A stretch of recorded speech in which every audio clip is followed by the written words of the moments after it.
Hey, it's your favorite girl, Harri. And you already know why you're here. You're here for the Insecure Review, Season 5, Episode 5.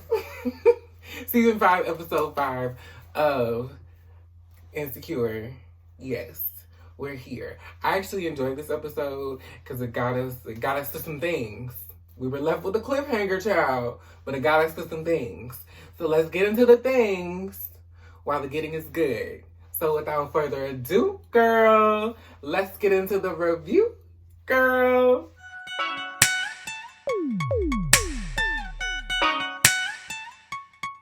So we start off the episode with Miss Molly writing a face. Shout out to her. You know, she's fully back into the, this dating thing. And, she's getting her life. She's, having sex. And look, we all want to have sex. So shout out to Molly for, getting her mind right and getting her coochie ate. But while she's, in the throes of passion, she gets a message from her dad. And basically, it's about her mom, and her mom has had a stroke. And so she rushes to the hospital to see about her mother. And, everybody is, dealing with this news and this experience differently. All of her brothers are, in shambles, and her father is very on edge. And, we start to see Molly kind of revert in a way.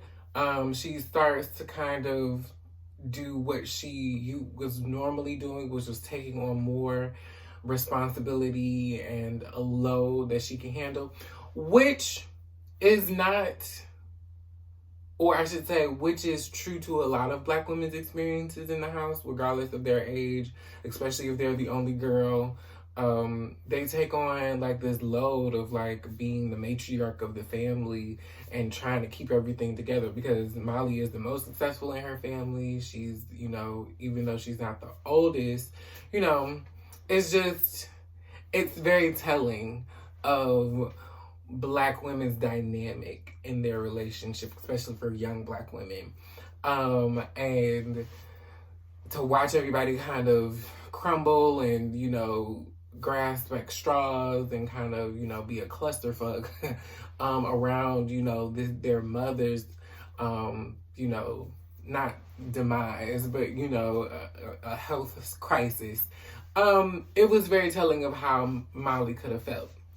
On the other hand, though, we have Issa after, she's basically, her and Nathan have basically had a come to Jesus moment and have decided that they don't just want to be friends. And so now they're spending more time together and, hanging out more. And Issa is very, much trying to take things slow. But also, wanting to be around Nathan and, trying to kind of tiptoe and figure out that fine line between moving too fast and being consistent. And so she gets the news of that, Molly is in the hospital with her mom, and her mom has had a stroke. And so Nathan decides to be, the stand-up guy and take her to the hospital and drop her off and pick her up. And while Issa is in the hospital, she just, takes care of Molly. And I love that we're seeing Issa and Molly in this healthy relationship, because I think it makes the difference of how they were before, and Issa's capacity to be there for Molly in the way that she really can, and Molly's willingness to let Issa be there, and Molly's willingness to accept discomfort, and really the give and take in their relationship is feeling more equal now, which I really love about their relationship. And even Issa decides, hey girl, I see you in your date night outfit. Let me go ahead and switch out clothes so you're a little bit more presentable for the whole hospital, and just you can breathe And I'm gonna be here for you, and I'm gonna help you, and I'm gonna help you, take care of things because you haven't been home and you're worried about all of this. So I'm gonna try to help you the best way I can, and just be here for you as a friend. So I really love that about the scene that they have together once once Issa got to the hospital to visit Molly.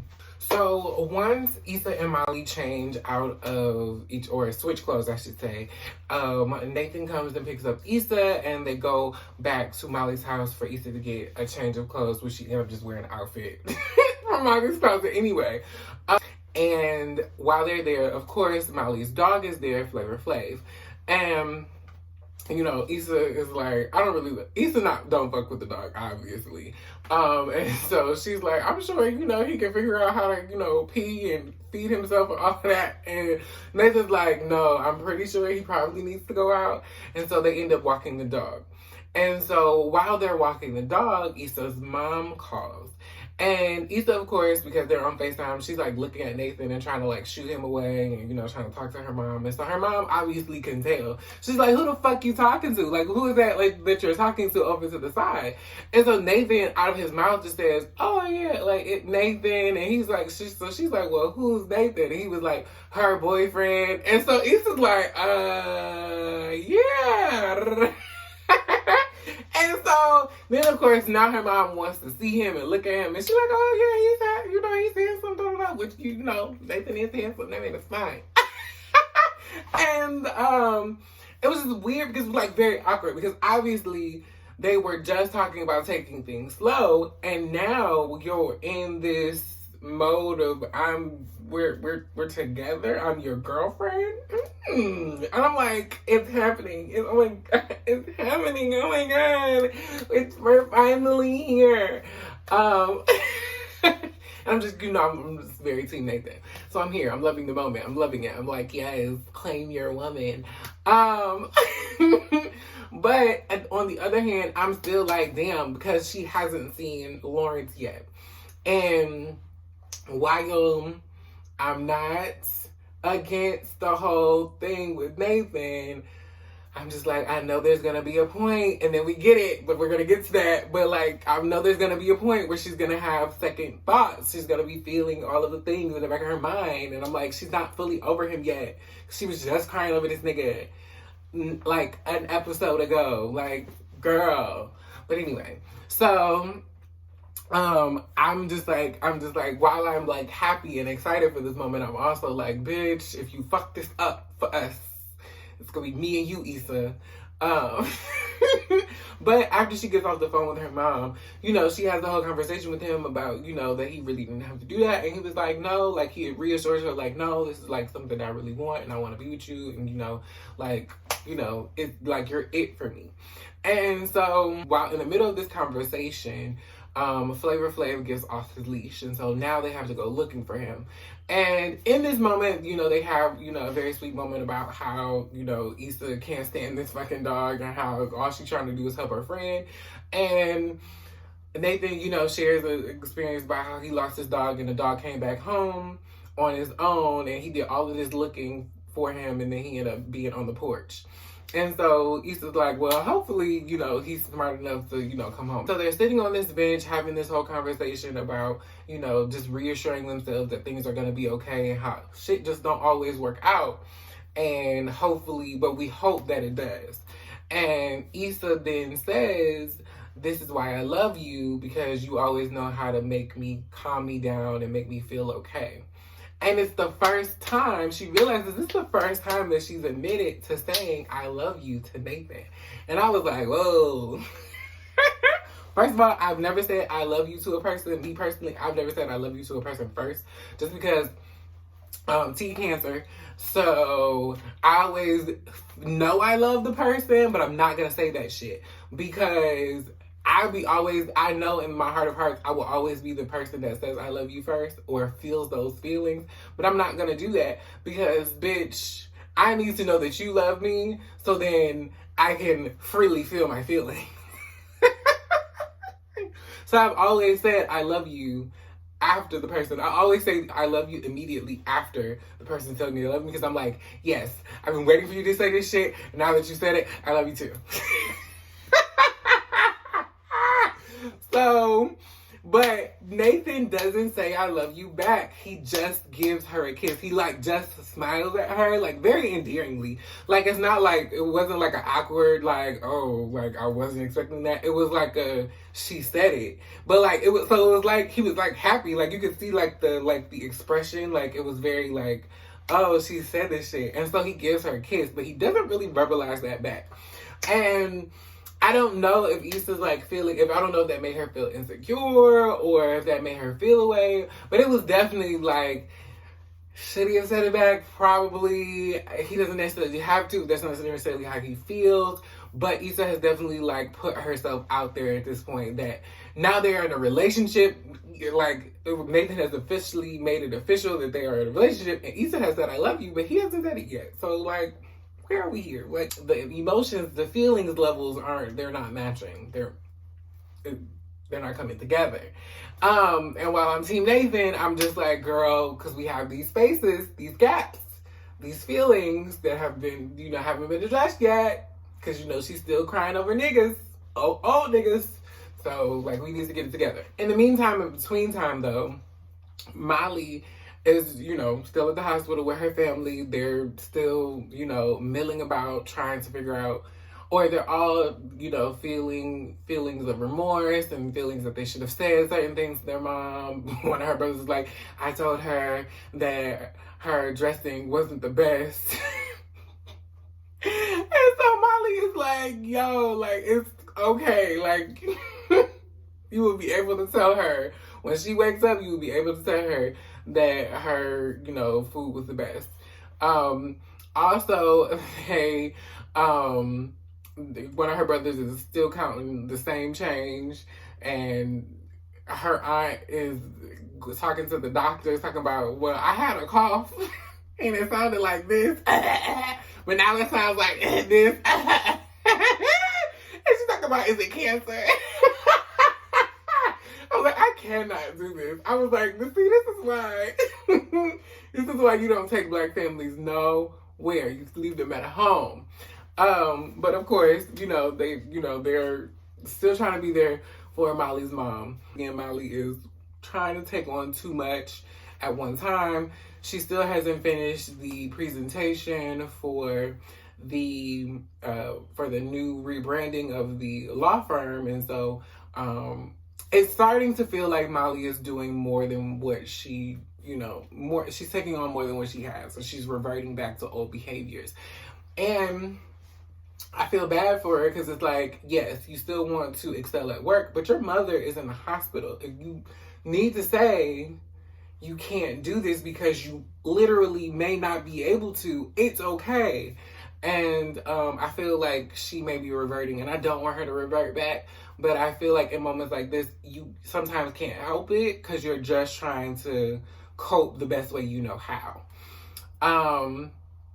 And so also they're stressing out the nurse and, asking a whole bunch of questions that may not necessarily be the case for her mother.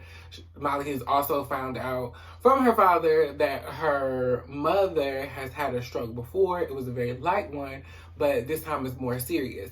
And Molly is upset because these things are things that they need to know so that they can help their parents.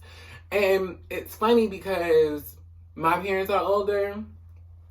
And so it just made me think about, the mortality of my parents and, the things that, and my parents are usually really good about stuff like this, but it just gives you the mortality, like things that your parents don't tell you because they don't want you to worry, or, times that your parents were talking to you and, just trying to talk to you and you felt like maybe you should have taken out that time simply because, your parents are old and they, they're not gonna be here for much longer. Because my parents are in their 70s, and I just be like, child, the day I'm gonna be broke down. And I'm not even, 30 yet. So, and those are the feelings. I was like, I really fucking relate to this shit. So I feel like, you can only cope the best way you know how. And I feel like Molly is trying to cope the best way she knows how by taking on way too much. And, Issa is trying to be there for her. And, she really thanks Issa for just being there and, helping with her dog and, taking care of some of the things that she couldn't take care of because she was at the hospital with her mother. While also at the hospital, the nurse comes in and says that, when she wakes up, there may be things like, lack of mobility and paralysis on one side. And versus letting the doctor tell the rest of the family, Molly, once again, takes it on herself to tell them. And while I don't think she's wrong in that, I do think when you take on that kind of emotional responsibility, especially in a medical situation, let the medical professionals handle that. Even though you may have been the only one that told me first, tell them. So whatever questions you have, whatever feelings that may be brought up, while yes, they can be processed and they can be directed towards the doctor, I don't have to take those on because I'm literally with the rest of y'all. Like, I'm literally having these feelings right along with everyone else. And it gives you the opportunity to take on those as well. Like, it gives you the opportunity to have your feelings as well versus having to cope with everyone else's. So from here, we catch back up with Issa while she's leaving out of the hospital. And while she's leaving out, she hits a hallway and Condola is in the hallway with the baby. And she stops and she backtracks and she does a little look around the corner and trying to see, what's going on and trying to see what the baby looks like. And she's having all of these flashback feelings. And I was like, yo, don't do this. Do not self-sabotage. Don't self-sabotage. Because you just told Nathan you were in love with him. You just agreed to be his girlfriend. Don't do this. Don't. Please don't. And then, of course, Lawrence comes out. So now she's really feeling the feeling. It's giving off that, they're together and they're, in a relationship and happy and all of that. And they got their baby and all of that. And so she walks past. And Lawrence sees her. And so, of course, now he has all of, his feelings. And now he got this, sad boy look on his face. And I'm just like, yo, please don't do this to me. Please don't do this to me. We were just happy. I feel like Issa said she was going to take it slow. And then she said, fuck it, I'm going to go to 0 to 60 in 3.5. And it was like, what? Now she's, in a relationship with Nathan and telling him that she loves him. And now here we are going too fast. And you crash into your ex. And I was like, fuck. And I don't know what it's going to give or, because the episode ends here. And I don't know what it's going to give, but I'm scared. I'm scared. Because, why? Why would you do this? Why would you do this? Why would you do this to yourself? Because it's we just want to get rid of Lawrence. Why must we go down this road?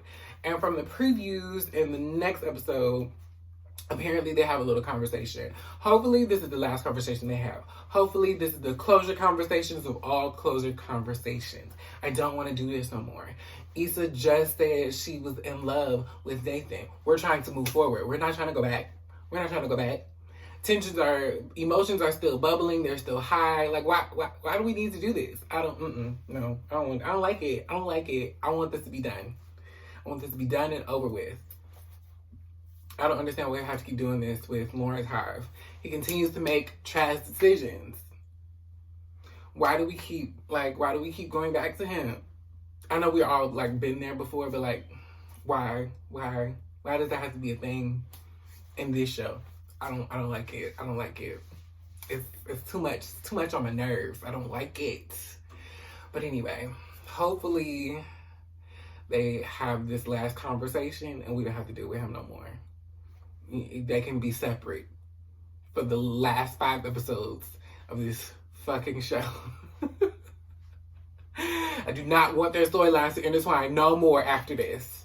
So let me know in the comments down below. Do you think this is going to be the last conversation of all conversations with Lawrence and Issa? Or is this just going to open up more rooms and cause more friction? Because I'm just looking out for the best interest of Team Nathan and, you know, his heart. Because I just feel like he deserves. Okay? And let me know, how do you feel like Molly is going to handle this? Is she going to revert back? Or is she going to, you know, push through and still, you know, try to work on her, you know, emotional health and mental health through her mother's, you know, health crisis? And do you think that her mother's health crisis and, you know, possibly being, you know, paralyzed will affect, you know, how she moves on and, you know, her relationships with Issa and, you know, men and all of that throughout this rest of this series? So let me know in the comments down below. That was the end of the episode. I thank you guys so much for watching, because like I say all the time, you could have been anywhere else on the internet, but you decided to watch me. Bye!